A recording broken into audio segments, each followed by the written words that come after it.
Hello, everyone. My name is Kevin Sitters. I'm the president of VinConnect, and it is my great pleasure today to introduce Alberic Bichot, the proprietor of Maison Alberic Bichot estate in Burgundy. Alberic Bichot is one of the most well-known Burgundy brands in the U.S. market, having produced and sold a range of high-quality wines here for nearly 100 years. The winery produces a full range of white and red Burgundies from all the way from Bourgogne to Village to Premier and Grand Cru wines. They own half a dozen estates all across the full geographic scope of Burgundy, from Chablis to Beaujolais, producing wines under those labels, those six estate labels, and also supplement those efforts with a large negociant operation. Alberic is his family's sixth generation to manage the Maison, having taken over back in 1996. During his tenure, the estate has gotten deeply involved in the famed annual Hospices de Beaune wine auction, the world's oldest and largest annual wine auction. And that's one of our main topics for discussion today. Alberic, welcome to the VinConnect podcast. It's a pleasure to see you again. Hello, Kevin. Nice to see you. Nice to hear you. Nice to be with you. It's a great pleasure to have you and have a chance to talk about something so interesting and exciting and important that I think people in the U.S. would like to know a lot more about. So before we get too deep into the Auspice discussion, I gave a sort of a brief background on the estate and your family, but I don't know if there's a whole lot you'd like to add to that to give our audience some context for who Maison Alberic Bichot is and sort of where you fit in the landscape of Burgundy. Yeah, so Albert Bichot, it's a family winery, one of the last remaining after almost 2 centuries. You see, we Wow. will celebrate our 200 years in 2031, so it's tomorrow. So Wow. we are preparing something to invite you on your friends. Oh, fantastic. It's very well, it's too complicated, too long to summarize or to sum up 2 centuries. But what See? is most important is to see who we are now. Of course, we have suffered from many problems in the end of the 19th century because of the phylloxera, big problems all over France and Europe. Then we had as many others, the First World War problems, 29th economic crisis, the Second World War, etc., etc. So let's say that just after the Second World War, our family had no more vineyards at all. We were just a wine Wow. Hmm. merchant, and that's it. And at my grandfather generation, with my father and his three brothers, they restart again to rebuild the estates. So we really started to buy new vineyards at the end of the 1960s. So we Hmm. started with Côte de Nuit with the Domaine du Clos-Frontin, which is still existing, and then we created the Domaine du Pavillon in Côte de Beaune, Domaine Longue de Paquis in Chablis area, then the Domaine du Château-Gris in Nuit-Saint-Georges. More recently, it was 21 years ago, it was in Mercurey, the Côte Chalonnaise, where we created the Domaine Adélie. We gave this name. In fact, Adélie is my eldest daughter. I have three Ah, kids, and the fantastic. eldest daughter, who is 21 now, her name is Adélie. So this is the point. And the very last acquisition we have been able to do is in Beaujolais, so in Hmm. only dedicated in a moulin à vent with a domaine de Rochegray. So altogether today, it's roughly 250 acres that we have the chance of owning. It's really a chance, a privilege, and an honor. And besides, as we don't have enough vineyards, of course, as everyone, we have a negociant negociant activity, but really a new, let's say, the new generation style negociant. In the Hmm. past, I remember when I entered the winery in 1990. As a negociant, we were buying the wine in order to age the wine in barrel, but Hmm. for now more than 20, 25 years, we do not buy anymore the wine, but we buy the grapes or we buy the must, I mean the juice for the whites, and we vinify all the wines in our various estates. You see, Oh, with wow. six different estates, six different wineries, six different dedicated team. You see, it's like a commando team between Ah, six we- people to 20 people max in Chablis, for example. So we are not at all a big winery with a wine guru, a winemaker mhm, guru. No, what I really like in our style, which is quite unique in Burgundy, is to have six different domains, six teams, and everyone is really specialized in what they do. mhm. So in terms of volume and scope, you're comparable to some of the larger operations, I guess I would say, but your approach is just very different in terms of the winemaking and vinification. I don't know if we are the largest or not, and it's not our point to be the largest or Of the course. biggest. We try to be very humbly and modestly not the best, but almost the best. Yeah, This yeah, is this is my goal on the family goal. You see. yeah. But a scope of products, a broad range of bottlings. How many bottlings would you say you do in a given year?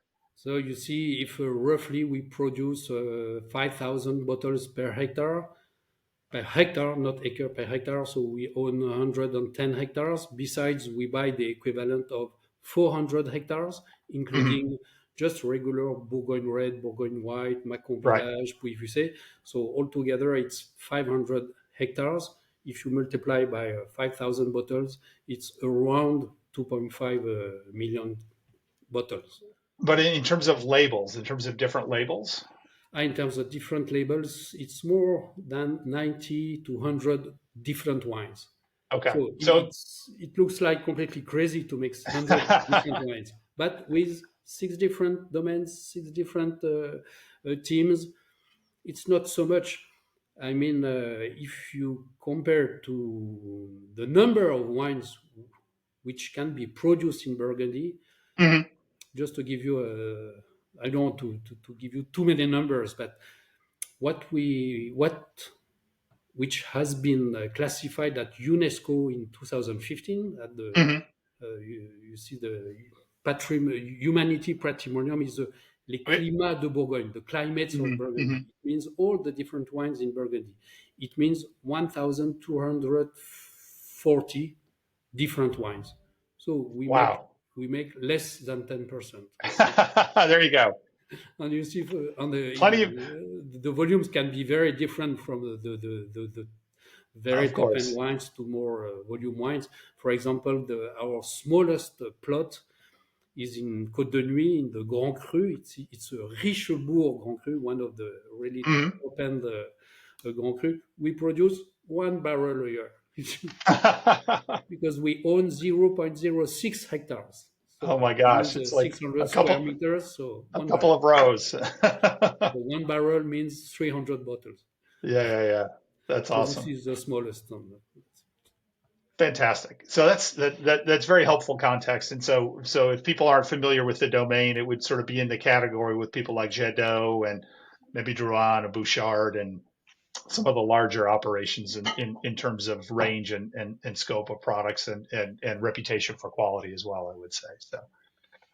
So that's a very helpful background.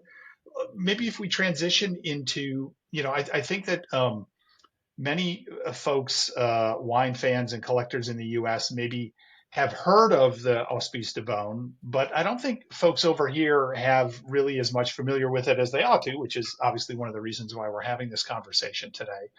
But for folks who maybe have heard of it but aren't really familiar with it, maybe you could start with sharing some background about, sort of where it came from, when it started, and what its function is, and then we can get more into sort of how it works. Yes, so Hospice de Beaune is something so unique, so iconic for Burgundy or even for France or Europe. Hospice means hospital. Wait. In fact, it has been a hospital, Hospice de Beaune, so the hospital of Beaune, which has been set up, created in the 15th century. In 1443, Wow. a couple, Monsieur de Salin and Madame de Salin, and so whatever. So a couple, quite rich, they decided to create a hospital free of charge for poor people. So it was Wow. 600 years ago, roughly. Hmm.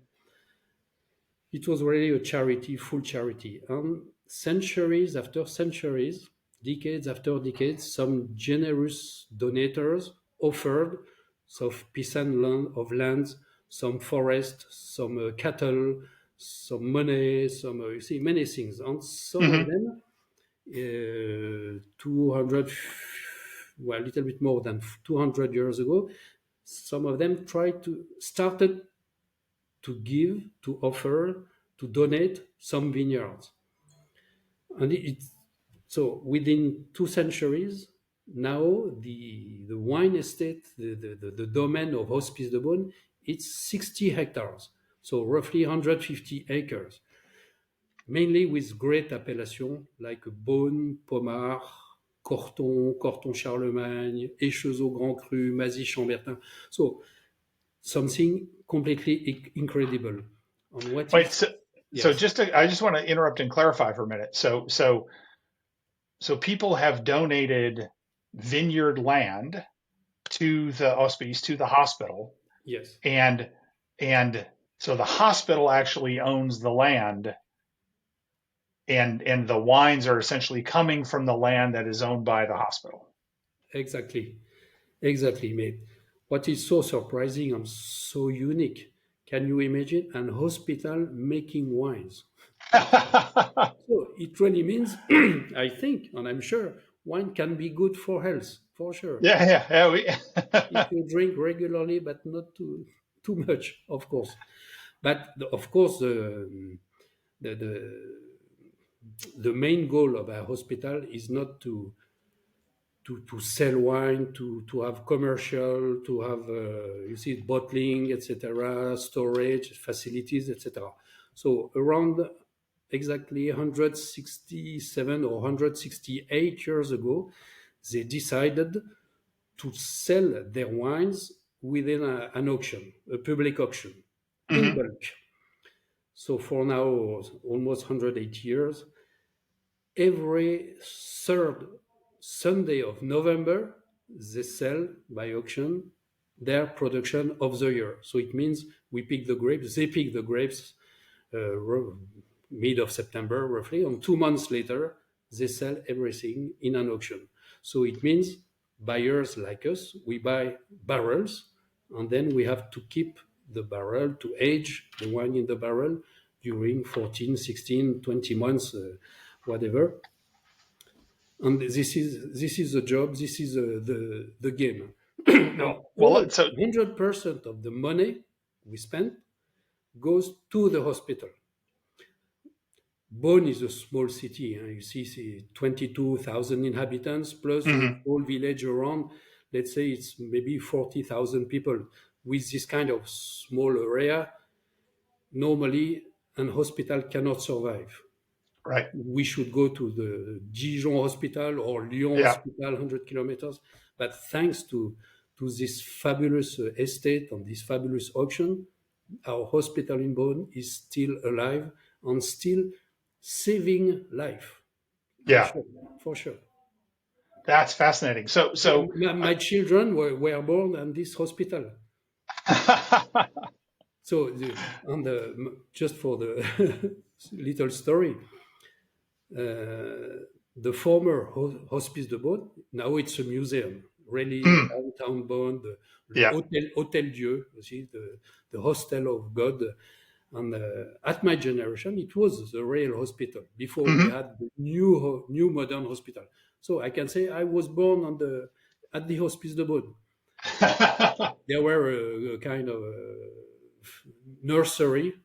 Now the Sure. nursery has been destroyed. Now it's a parking lot for the buses. You see, for the Yeah, carriages. yeah. So I'm always happy to say I was born on the parking lot of the Hospice de Beaune.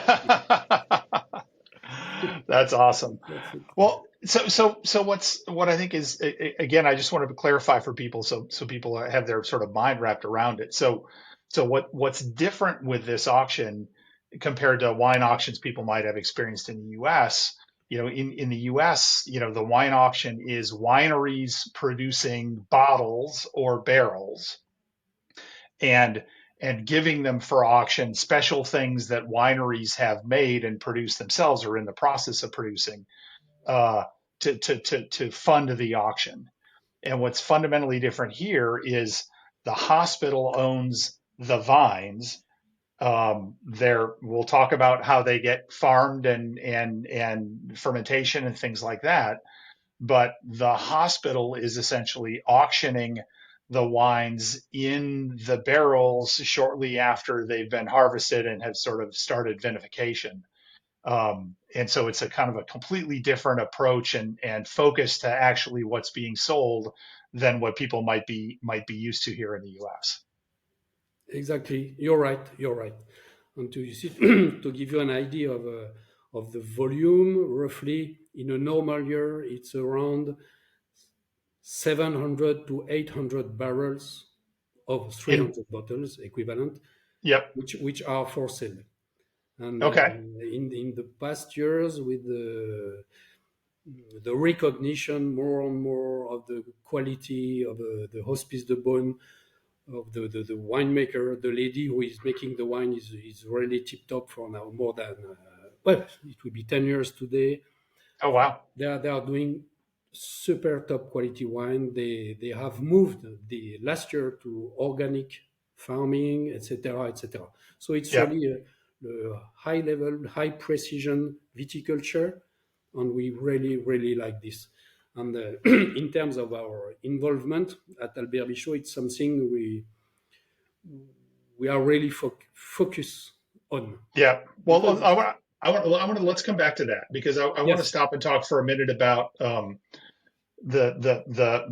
farming and the sort of managing the growing of the grapes and harvest and all that. So you said there's someone who's in charge of that sort of on behalf of the hospice, who's sort of the I don't know, winemaker isn't quite the right way to say it, but maybe it is, who's in charge of making the decisions in terms of farming the plots and doing the treatments and deciding when to harvest and all that. It's sort of driven by one person or their team, I guess. yes, yes. In fact, the winemaker has a team of 26, 27 people Okay. working into the vineyards. And what is really great is, if I am in the in the position of the wine estate manager, I just need to take care of the vineyards and the vinification. Then all the rest of the year, I don't have to take care about commercialization, Right. about you see, aging, bottling. So I really dedicated only to the wine growing, to the wine farming. And Hmm. in that sense, I think it's really one of the best domains in Burgundy, is it, for sure. That's fascinating. And how many different plots then are they managing? You said it ends up being 700 or 800 barrels in terms of total production, but how many different plots does that represent, or wines does that There is represent? more than 56, 57 different lots. Okay. So it's So so really so fabulous. Right. so that's why you need a team of 20 some people basically, is managing all these different small vineyard plots sort of all over Burgundy to Exactly. then generate 50 or 60 wines each year that will be in the auction. And so some of the wines are a barrel or two, I guess, and some of them are as many as, I don't know, 10 barrels or something. Yes, the smallest lot, I think it's one of the most recent donation in Chablis Premier Cru. Okay. Normally you have one, two, or three barrels max. One of Another one is, for example, Bâtard Montrachet Grand Cru, one of the Hmm. tip top, of course, Of course. the, Wait. the white Burgundy. It's on average is 4 barrels a year. Okay. On the contrary, let's have a cuvée of Beaune red, for example, cuvée Guigonne de Salins. It's something like 20 barrels. You see. Oh wow. Okay. Cool. So it's And so the auction's happening in November, and so what states sort of are the wines in then when they're coming up for auction? We basically gone through harvest and initial sort of fermentation and stuff, and then they're in barrel, or maybe you could talk a little bit more about that. Yes, in fact, the wines have been just fermented. No, normally, the fermentation is really ended. Hmm. Malolactic fermentation can have started or not. It's not the point. Normally, there is no more residual sugar 2 months after the harvest. But so this is not a rule, but most of time that's it. And then our task, our job, our pleasure is to age the wine in order to be able to reveal really the identity of each terroir, to reveal what the winemaker has tried to make, Hmm. to let us know. So it means that the these 14, 16, 18 months aging in barrel will be very, very important. So we have to choose the right barrel. If it's new oak, 1 year, 2, 3 years old barrel, we have to select the type of oak, the type of the specific cooperage, etc., etc. Hmm. Hmm. So it's really to have the most perfect, clear wine to understand. You see. Yeah, well, I want to come back and talk more about that. But in if we're at sort of the point of the auction, um, we've got these 50 or 60 different lots of wines that have just been through fermentation. So how does the buyer, the person who's might be interested in purchasing it, and I want to talk more about that later too, but how do you know what you're getting? So how do you decide as a buyer what you might be interested in, and what's that process kind of look like? What is possible to do, even for an individual buyer, is to come several days before you come Hmm. to Beaune.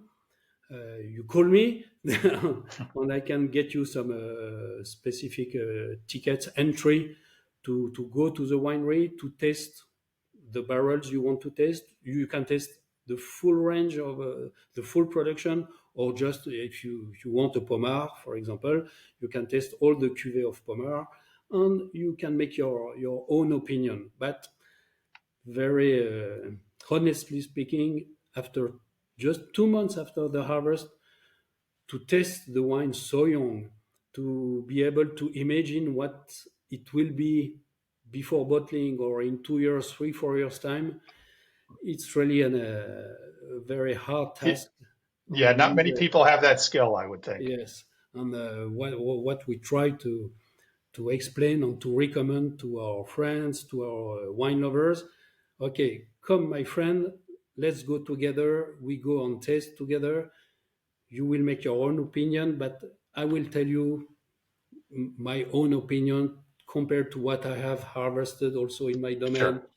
how we can expect the future of the wine. We have also all the analysis with Technical data. yes, all technical analysis. So on a professional way of thinking, it can help to make you Hmm. your to help you in making your decision of the choice of the lot or the barrel you would like to buy. So that's fascinating. So the customers basically get to can taste as much as they want and make their own decisions about what they might be interested in, but having some professional expertise Yes, as well for and context and judgment yes. is useful. What can we also provide as a service to these wine aficionado is, as every year we buy quite a lot of barrels, we always keep some bottles in our cellars. Hmm. Let's example, for example, you like the Pommard cuvée Sirop Chaudron, for example. As I have some bottles on the previous vintage, you I can show you which Ah, style it can be, because it's old vines, young vines, because it's on the top of the hill or at the basement of the slope, etc., yeah, etc. So then we are here to help the the customer, let's say a customer yes, or a donator or a generous wine lover. sure, sure, sure. Okay, so the customers get the opportunity to taste things that are sort of going to be in the auction. The auction happens, people buy barrels. Um, and then, as you were explaining earlier, then the ownership transitions to the individual who purchased them but the wines still need to spend 16 or 18 or 20 or 24 months or maybe even more in the barrels to sort of fully evolve through vinification into a finished wine at the back end. And so for that, customers are need to sort of choose partners such as your Maison or other estates to help them through that. Like, how does that transition happen? Yes, it's compulsory. If you buy a barrel, Kevin, you cannot take the barrel in your car, then going back to the US Ah, and bottle okay. it in the US. It's not really the right way. Yeah. So either you buy alone, you have your paddle, you are registered, you buy Hmm. okay, Kevin, it's for you, 15,000 euro your barrel. Then you contact some professional like us and Hmm. you ask them, would you be kind enough to take care of my barrel, to age it, to bottle it, and to, okay, yes, no, yes, okay, which price, etc., Yeah. etc. If I'm here to make my own promotion, Yeah. I would say that we have really an expertise. You see, when we buy roughly year after year, we buy between 20 and 30% of the total auction. It means that, of course, all our friends they are confident with us in terms of élevage, aging, etc., Hmm. Hmm. and to helping them to choose their barrel. But for example, the Beaune Premier Cru Gigonne de Salins, there is 20 barrels. Let's say Albert Bichot we have bought last year, let's say 8 or 9 barrels. Oh, interesting. Of that particular Yes. lot. So during the aging, probably we will have 2 barrels we will keep in a new oak barrel. Then 3 barrels only 1 year or 2 years old. Then the Hmm. remaining, of course, at the end, we blend the 8 barrels because Hmm. it's normal. But I think it's really the best way to have really the, the, the expression Hmm. of the cuvée. If you have only one barrel to take care, okay, which kind of barrel I will use? Yeah. Yeah. You It need to will be be perfect. it will be very complicated, even for the topping. Hmm. The topping, you understand? Yeah. So it's Yeah. Yeah. To fill the barrels, keep the barrels full. Yeah. yes. So if you have only one barrel, with which kind of wine do you top? When you Yeah. have Yeah. 8 barrels, maybe at the end we will have only 7.5 barrel, Right. but we will top with the same wine. You see, so it will be really the normally the perfect wine. So you said you mentioned in passing that each year you're involved in buying, a significant percentage, maybe 20 or 30% of the total volume in the auction, which is huge. How has your involvement or your family's involvement in the auction changed over time, and how did you get to be such a big, maybe the biggest participant in the auction every year?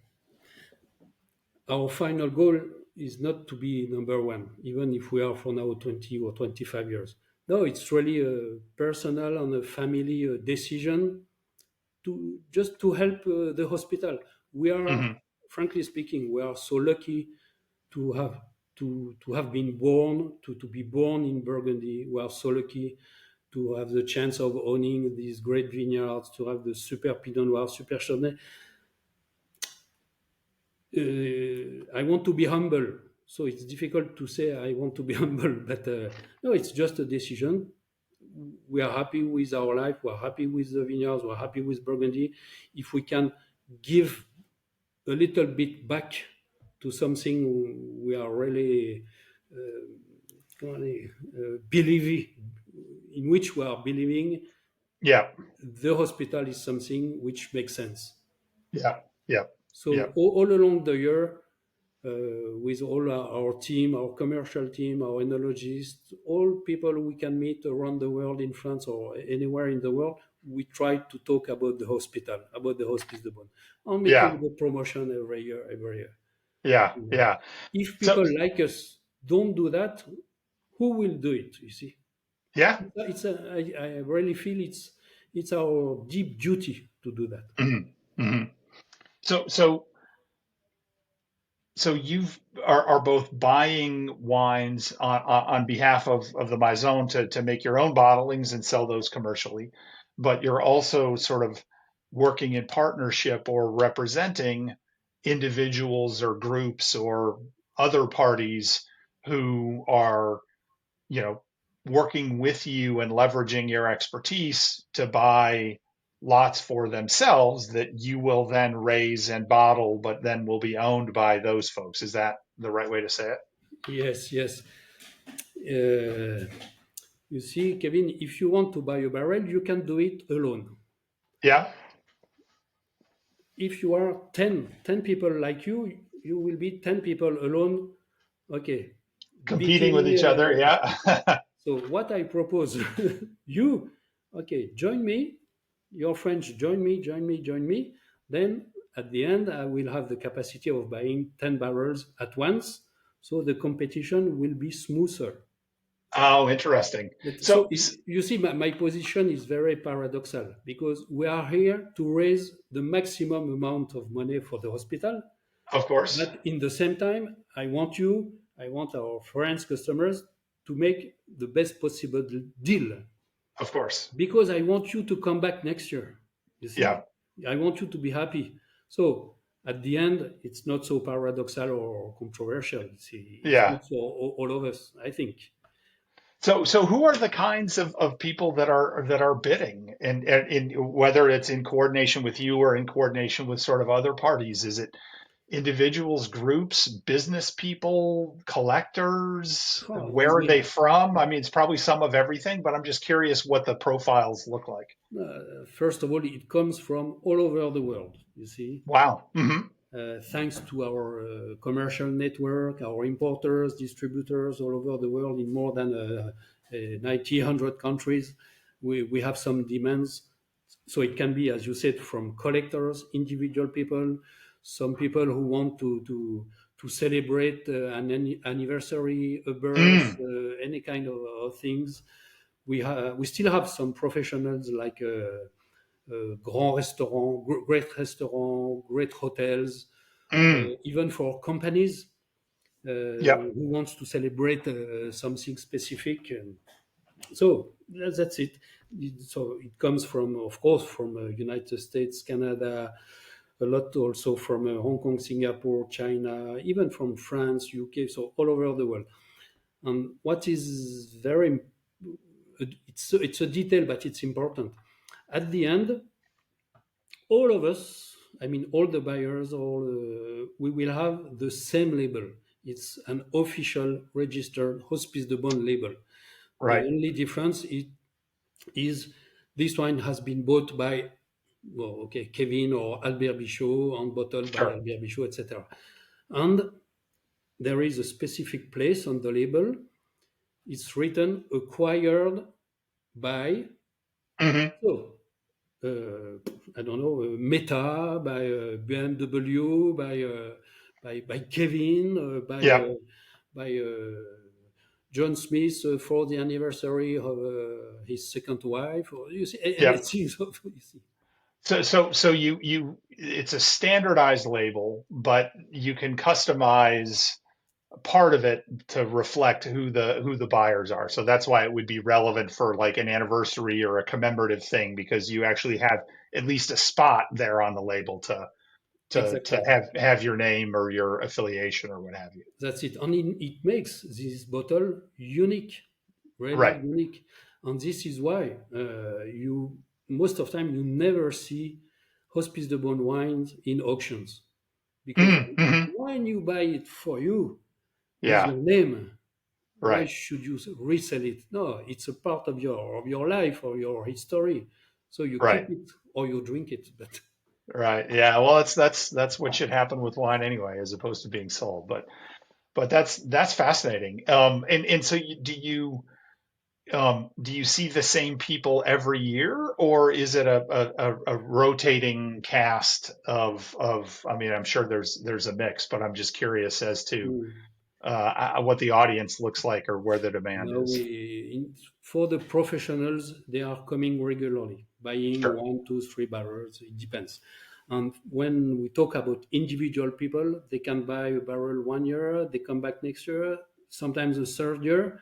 But once you have 900 bottles in your cellar, or That's kind of enough it's for time, people. you see, it's time to drink, or it's Yeah, time yeah, yeah, to to to to, to give them. You see.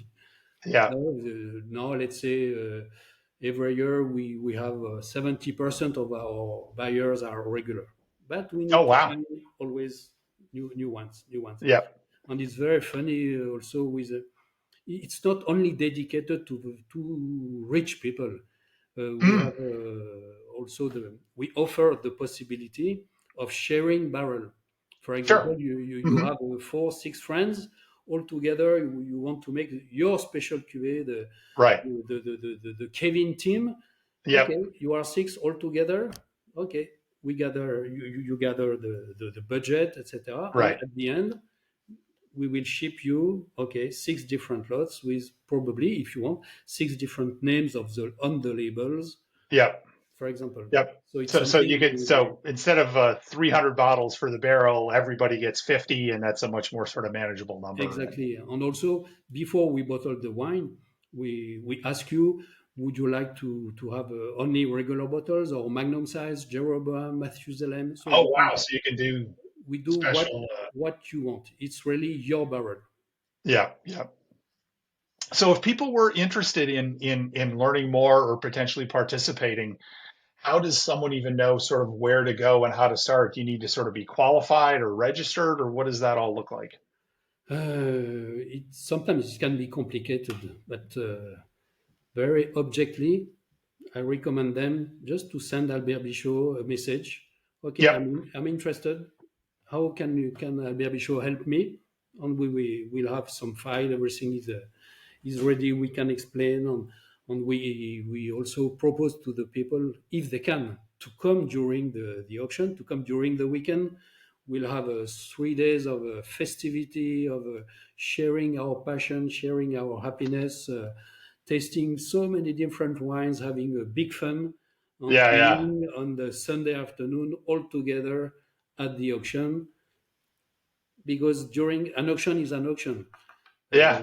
Kevin, for example, you told me, okay, I'm ready for a barrel of Pomar, maximum 15,000 euro, blah blah blah blah Yep. blah. If I can buy less, of course I will do. But okay, we are now at 15. Monsieur Right. Bichot, would you like it? So I look at you. Well, Kevin, what will do? Okay, 500 euro more or not? So this is the way we can do. I was going to ask about how often people come intending to buy or maybe don't, or how people deal with the uncertainty of what it's going to cost. Because as you said, at the end of the day, it's an auction, and so depending on your price sensitivity and your aggressiveness, I'm sure it's an adventure every time. Yes, and well, seriously or non-seriously speaking, when you drink a bottle of Hospice de Beaune, you drink positive. You see, Yeah. your wife cannot blame you. No, I'm drinking for the hospital. You say, and you can share, There please. you go. You There see, you go. and if by chance, or if you are unfortunate to be sick or ill when you are in Burgundy, you are suffering, you need to go to the hospital, and you tell them, oh, I'm one of the, I bought a There you barrel go. some years ago. Yeah, yeah, yeah, yeah, yeah. So I Here's the promise you, label. you will have a nice room. You go to the front of the line, I'm sure. Yeah.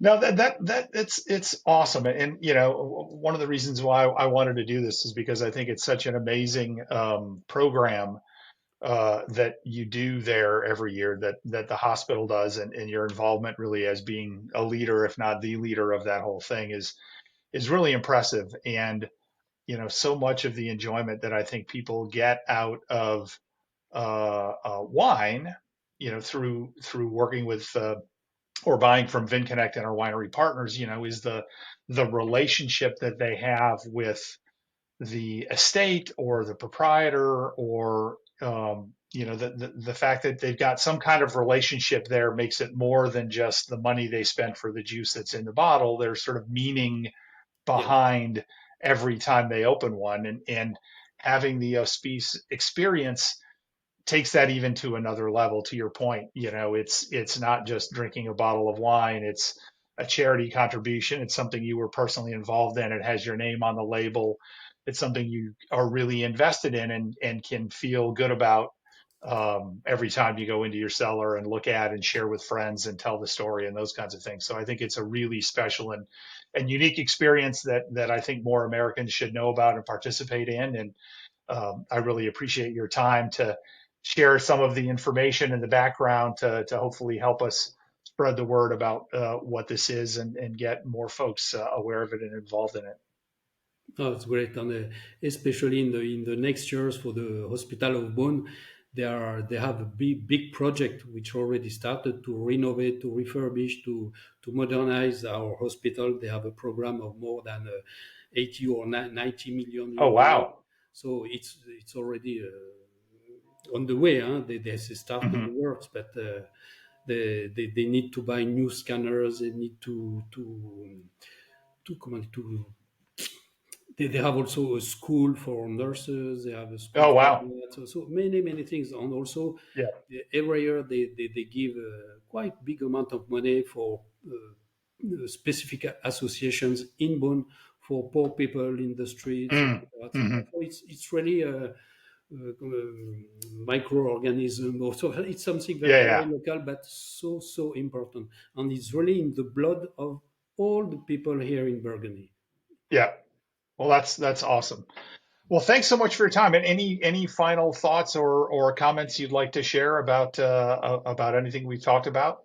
No, that's great. We are just looking at the sky every morning to see if climate will be good this year. So we cross the finger until the crop. Fingers crossed, indeed. Well, thanks again, Alberic, for all your time. It's been a pleasure having to chat with you about the Hospice and your involvement. And we'll look forward to catching up again sometime in person soon. My pleasure. Thank you so All right. much. Thanks again. Cheers. Bye bye.